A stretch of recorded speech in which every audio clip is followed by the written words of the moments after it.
Hej alle sammen. Jeg vil gerne vise jer, hvordan man laver en hjemmelavet vandpipe hurtigt og nemt. Først så tager I proppen, og så laver I så et hul. Der er det så allerede der. Det er lige der. Efter det så tager I et sugerør, putter det ned i sådan her. Sådan her. Putter I sådan der ned. Så hiver det bare sådan der. Så skal det være sådan her. Der skal være lige lidt mellemrum deroppe også her. Ja. Så putter I det her. Igen, så bliver det sådan her. Og så der skal også lige være vand. Så er det sådan her, skal det lige nå vandet selvfølgelig, ikke? Så skal jeg lave et hul.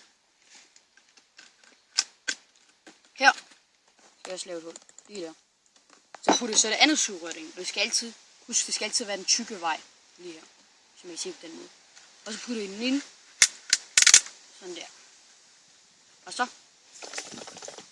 kan I næsten bruge vandpipe.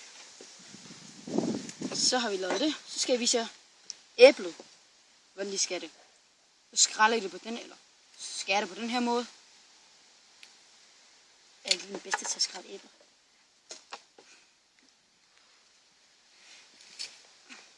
Sådan der.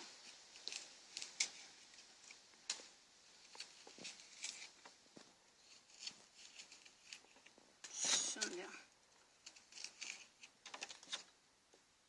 Og vi har tænkt os at lave en video senere, eller en anden dag, hvor vi tænder vandpipen og sådan noget.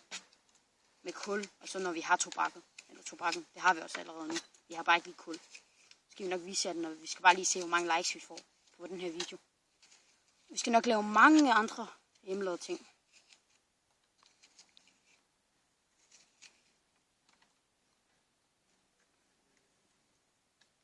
Så er der også et hul her. Sådan der. Sådan der. Så laver vi det sådan her. Det er jo hovedet, kan man sige, til vandpipen. Vores hjemmelavede vandpipe. Så er det et hul der. Putter I bare tobakken der. Skal vi også nok vise jer snart. Og så putter I det bare her. Sådan her. Har I tobakken. Og så sølvpapir skal vi også nok vise jer. Og så ja, det er bare lige det. Faktisk, vi har ikke så meget mere at lave. Vi skal nok komme med nogle mange nye videoer snart. Hjemmelavede ting og sådan. Sådan der. Jamen, tak for at I så videoen. Like og subscribe, hvis jeg kan sige på den måde. Ja, hej hej.